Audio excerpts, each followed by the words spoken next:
Hello everyone, कैसे हो आप सभी लोग। आज मैं आपको प्रिपरेशन के लिए जो एक और महत्वपूर्ण चीज़ है उसके बारे में अवगत कराऊंगा। एंड स्टूडेंट जो एग्ज़ाम के लिए प्रिपेयर करते हैं, चाहे वो नीट का एग्ज़ाम हो, चाहे वो जेई का एग्ज़ाम हो, चाहे किसी भी कम्पिटिटिव एग्ज़ाम के लिए प्रिपेयर करते हैं, तो उसमें सबसे महत्वपूर्ण चीज़ जो होती है वो होती है कंसिस्टेंसी। कंसिस्टेंसी को अगर मैं थोड़ा सा और डिटेल में समझाऊं तो मैं आपको इस छोटी सी कहानी के रूप में समझाता हूं। एक बच्चा होता है जो नया नया कोचिंग स्टार्ट करता है, बड़ा जोश में होता है कि अब मैं बहुत ज़बरदस्त तरीके से एग्जाम को फोड़ दूंगा, पूरे साल मेहनत करूंगा। और बहुत स्टार्टिंग में आते ही जैसे सर ने 20 क्वेश्चन दिए होमवर्क में, तो वो ज़्यादा कर रहा है उससे भी। सर ने अगर मान लीजिए पेज नंबर 4 तक पढ़ाया है तो वो 5 तक पढ़ने का प्रयास कर रहा है। वो कुछ एक्स्ट्रा बुक्स भी लेकर आ गया, उससे बहुत सारी चीज़ें ऐसी कर रहा है।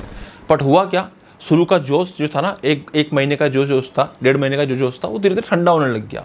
अब स्थिति यह है 2 महीने 2.5 महीने के बाद कि वो जो भी उसको होमवर्क मिल रहा है उसको कंप्लीट नहीं कर रहा। अब जो उसके पास बैकलॉग बहुत सारा हो चुका है तो उसके ऊपर फोकस नहीं कर पा रहा। तो ऐसी समस्याएं आती है बच्चों के साथ में। तो आज मैं आपको इसके ऊपर एक बहुत ही ज़्यादा साधारण तरीका बताऊंगा, आपको किस प्रकार से एग्ज़ाम क्रैक करना है और किस प्रकार से एग्ज़ाम के लिए प्रिपेयर करना है।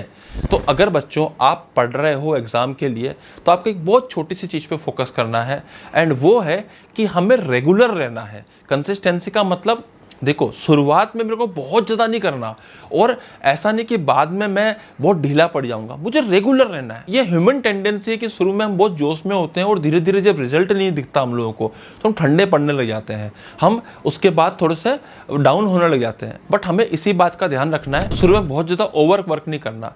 करना क्या है, सिंपली जो आपको काम मिल रहा है, ध्यान से सुनिएगा मेरी बात को, जो भी आपको काम मिल रहा है सिंपली घर पे आना है। मान लीजिए 6 घंटे की कोचिंग है तो 6 घंटे की कोचिंग करनी है, और 6 घंटे फिक्स कर लीजिए कि 6 घंटे पढ़ाई करनी है। 12 घंटे आपका फिक्स हो चुका है तो 12 घंटे को डेली रिपीट करना है। कोचिंग करनी 6 घंटे की, फिर घर आना है, फिर घर 6 घंटे पढ़ना है, फिर दोबारा same cycle same cycle same cycle.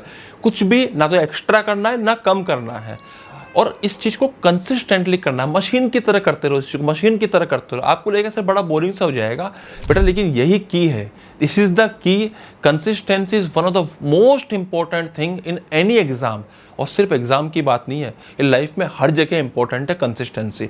तो अगर आप कंसिस्टेंटली खुद को एक मशीन की तरह मान लीजिए कि भाई मेरा एक फिक्स काम है, मैं सुबह उठूंगा, कोचिंग जाऊंगा, इतने घंटे कोचिंग जाऊंगा, उसके बाद मैं घर आऊंगा और अपनी जो भी दिनचर्या होगी वो करने के बाद मैं 6 घंटे पढ़ाई करूंगा। अब 6 घंटे आपको 2-2 घंटे के टुकड़ों में करना है, 1-1 घंटे के टुकड़े में करना है, जैसे भी आपको करना है, ब्रेक लेके करना है, उन सब के बारे में अपन आगे बात करते रहेंगे।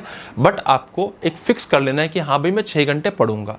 जरूरी नहीं है कि आप 15-15 घंटे तक पढ़ते रहो उसके बाद ही आपका एग्जाम क्रैक होगा, नहीं। अगर आप कंसिस्टेंटली फोकस्ड तरीके से 6 घंटे कोचिंग या 5 घंटे कोचिंग और रिमेनिंग 6 घंटे सेल्फ स्टडी कर लेते हो, it is more than sufficient.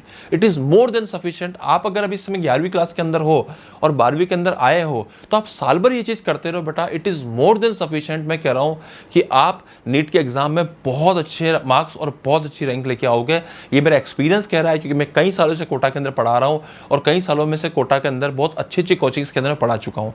सो इसी एक्सपीरियंस की वजह से बता रहा हूँ आपको कि आप एक फैक्ट्री की तरह रोज सुबह फिक्स कर लीजिए कि मुझे इतने घंटे कोचिंग करनी है और इतने घंटे मेरे को कंसिस्टेंटली पढ़ाई करनी है, और डेली उसको रिपीट करते रहना, रिपीट करते रहना, रिपीट करते रहना। This is the key. अगर आपको मेरे वीडियोस पसंद आ रहे हैं तो चैनल को प्लीज़ सब्सक्राइब कीजिए एंड लोगों तक शेयर कर दीजिए, लाइक कर दीजिए। एंड आपको और किस टाइप के टॉपिक्स के ऊपर वीडियोस चाहिए तो आप उसके लिए कमेंट जरूर कर दीजिएगा।